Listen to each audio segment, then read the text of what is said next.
ramblers, let's get rambling. Hey everybody, some dumb guy here. Thought I'd do something a little bit different today.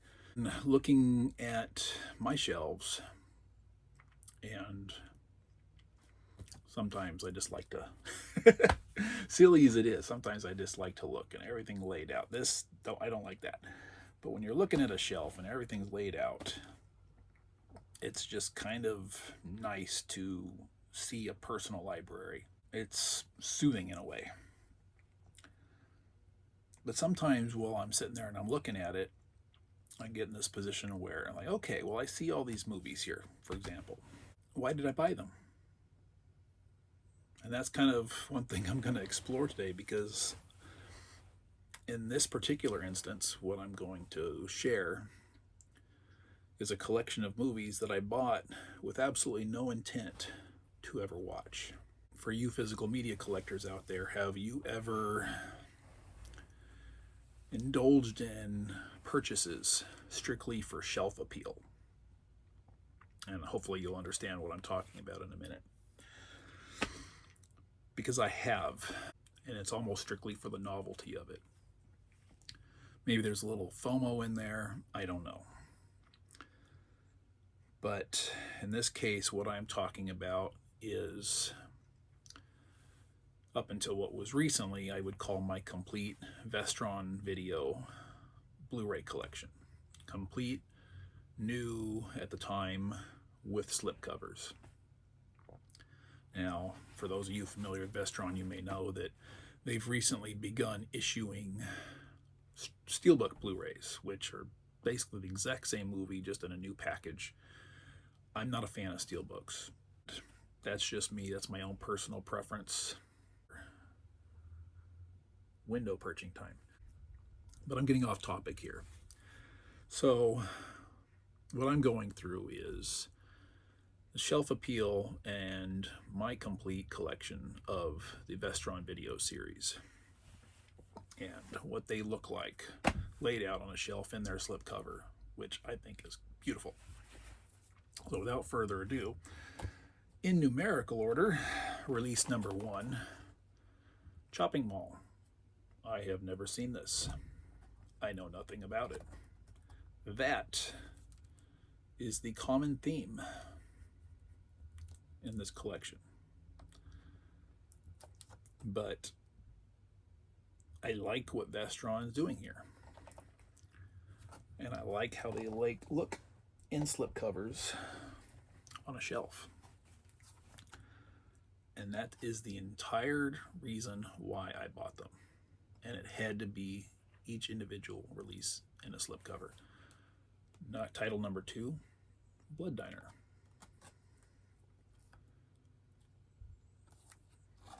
And there it is. And why do I have nothing to say about these? Why? Because, like I said, the predominant theme here is the shelf appeal. And most of these I have never seen. Number 3, we have the Waxworks 1 and 2 collection.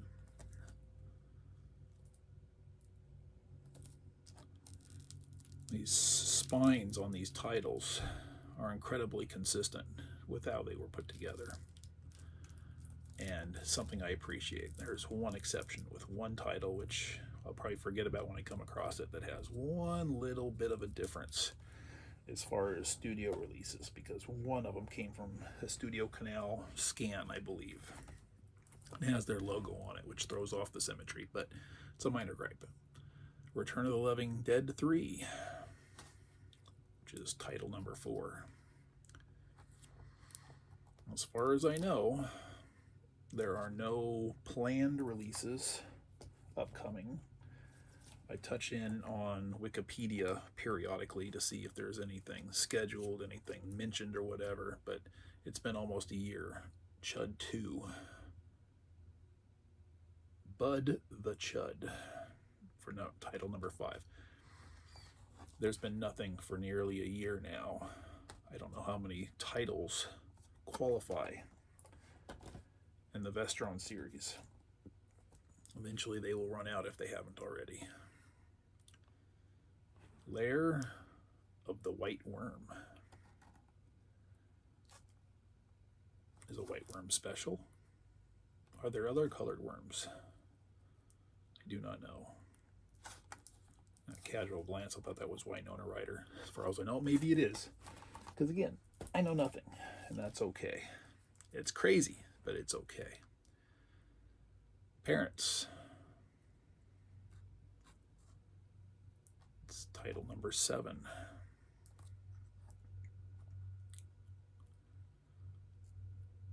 I think part of the issue that appeals to me in this particular series has to do with why I love Kino Lorber so much. It's just the consistency. The Gate. Title number 8. Now, this title sets apart from the previous ones in the sense that I have not opened this. It's still wrapped in its plastic, as you see. I have not watched this, but I have actually seen this movie once when I was a kid, maybe twice. I recognize it. I remember enjoying it back then. I think I was probably in the neighborhood of 12 or so when I saw it. I haven't seen it since. Maybe someday I'll crack it open for another view. The Wishmaster Collection. 4 films. Number 9 release. For any of you who have collected Vestron titles, I offer this question. For the sake of shelf appeal, for the sake of longevity of the series, would you have preferred these collections, such as the Wishmaster, be released individually? I'm of two minds of that, because I like Space Saving, the Unholy, Title 10. I like Space Saving. I like collections like this, but at the same time, it limits how long these Vestron titles can go. This is the Warlock Collection, title Warlock 1 through 3.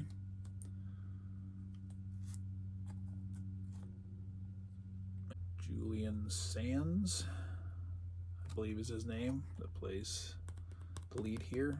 Sadly passed away, lost on a hiking trip about 2 years ago. Sad. Slaughter High, title number 12. I guess it's not technically title 12, but release number 12. Like that cover. 13, Gothic. I remember seeing the VHS of this at my local video store repeatedly over the years. I never got around to renting it. I don't exactly know why. It was always there. But in all honesty, I can't even remember if I was interested in seeing it or not. It's just an image of the cover that always jumped out and stuck with me. Class of 1999. Number 14. When I made the decision to start collecting the Vestron series, I cast a wide net in my search. I said, because, well, first and foremost, beyond the Reanimator, title 15, I was very determined to get each and every single release with a slipcover, but also determined to get the best possible price that I could find. 16 Dogon. Every time I found a source that was selling one title, I sought out and shopped that source to see what else they would have. Made notes of their prices.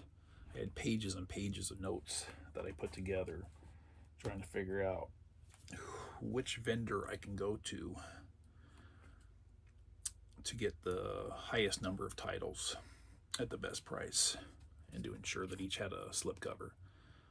And credit to a lot of these vendors who accommodated me when I reached out to ask them to insure Maximum Overdrive, title number 17. This is one that I had seen, I believe, on network TV at some point.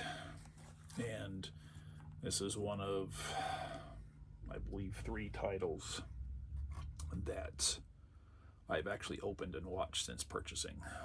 This one was fun. I love the ATM machine at the beginning. Or excuse me, I love the ATM at the beginning. I hate that ATM machine because let's just call it automatic teller machine. So, yeah, as I said, a lot of these vendors were very accommodating. I think deepdiscount.com was the one that I tried to get the most from. Shivers, number 18. And I reached out to them, which they are usually very communicative, and they were in this case as well. Gave them a list of titles, asked them if they could ensure they had slip covers, was told that they would check and get back to me, which they did, but it took well over a week to get that answer. And unfortunately, by then I'd already secured everything that they had that I needed from other vendors. So unfortunately, I don't think I was able, from memory, to give them any of my business. And these Vestron titles, upon release, are generally really cost effective, which is one thing I can really appreciate about them. Oftentimes, you'll get a title for less than $15. But diving in as I did, I think in the high 20s, when I got around to deciding I wanted to do this, some of those titles were no longer cost effective. I don't know if they have gone out of print. I haven't looked into it that thoroughly. But some of the newer ones and releases you're picking up as they come out for under $15. Some of them I was paying upwards of $28. I don't think I went higher than $28. I could be mistaken on a couple. But yeah, it is what it is. And you get determined to put together a complete collection. Sometimes you pay the price for that, and I did. And I feel pretty okay with it. As I said, for the fact of shelf appeal, they'll always be there to watch should I change my mind.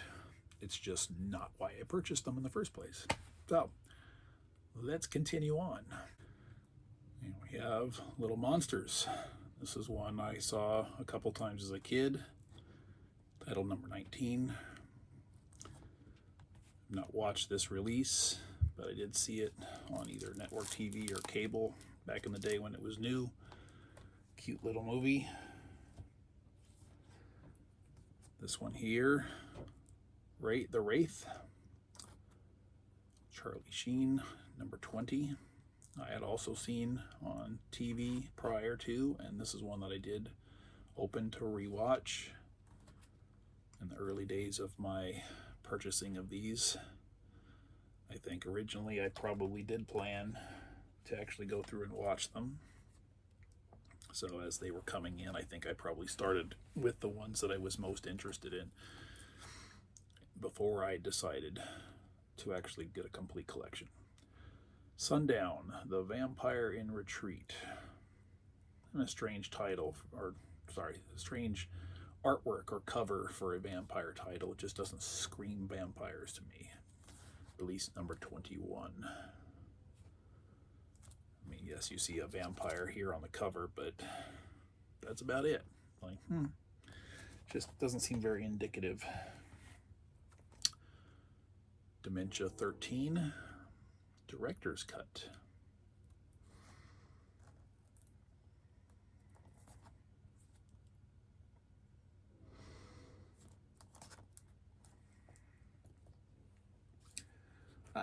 Another that I had seen on cable as a kid and or network TV, whatever, Steel Dawn. And another that I opted to open and watch when I got it because it had been so long since I had seen it. Interesting title. R.I.P. Patrick Swayze. Missed you, man. You were gone too soon.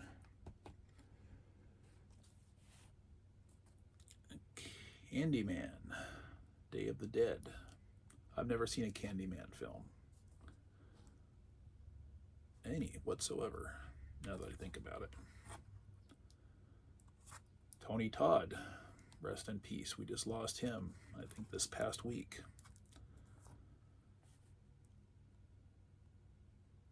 Great actor, Tony Todd. Very iconic, very recognizable. Dream a Little Dream. For Corey Haim, rest in peace as well.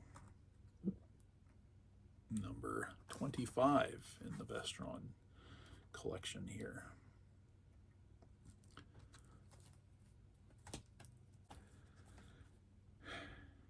Extreme Prejudice.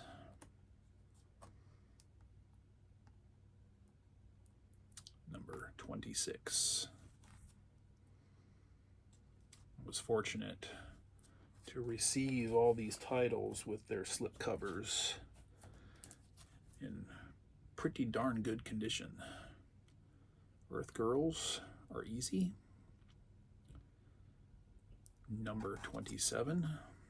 If memory serves, this was the first one I bought new upon its release, and likely the time in which I decided to secure a complete library of this. Never seen that movie though. Not that I need to. Someday. Silent Night, Deadly Night. Collection. 1, 2, and 3. Oh, wait, sorry. No, I'm way off. Sorry. That's 3, 4, and 5. I have no idea what happened to 1 and 2. I've never seen a Silent Night, Deadly Night film ever. Not that I'm aware of, anyway. So, who made 1 and 2? Are they not Vestron titles? If so, why didn't they get their own collection? Inquiring minds want to know. The Dentist Collection. Number 29. The Dentist and the Dentist 2. I haven't seen no dentists. We should all see a dentist. Number 30. My Best Friend is a Vampire. Can't help but wonder if that makes for an awkward friendship. Imagine scheduling activities would be a little bit complicated. Can't go with your best friend to the beach unless you want to freeze your balls off. I want to say I saw this one on network TV back in the day, or at least parts of it. This is the final title so far in the Vestron video series, Blue Steel with Jamie Lee Curtis. Number 31. And apparently I did somehow manage to skip over. If I'm able to hold these up, we are looking at the spine of, come here, get everything together. Extreme Prejudice, right here in the middle. There's that little Studio Canal logo, which, that being there, bumps up everything else. And it's the one oddball in the spines on these. Otherwise, it's very consistent. That is my complete Vestron video collection with slipcover. Just there to take up space on the shelf, at least for the time being. You guys ever do that? I'd love to know. Sometimes it helps to know you're not the only one. So let me know. Comments below. Have a nice night. I'll see you all next video. Thank you. Bye-bye.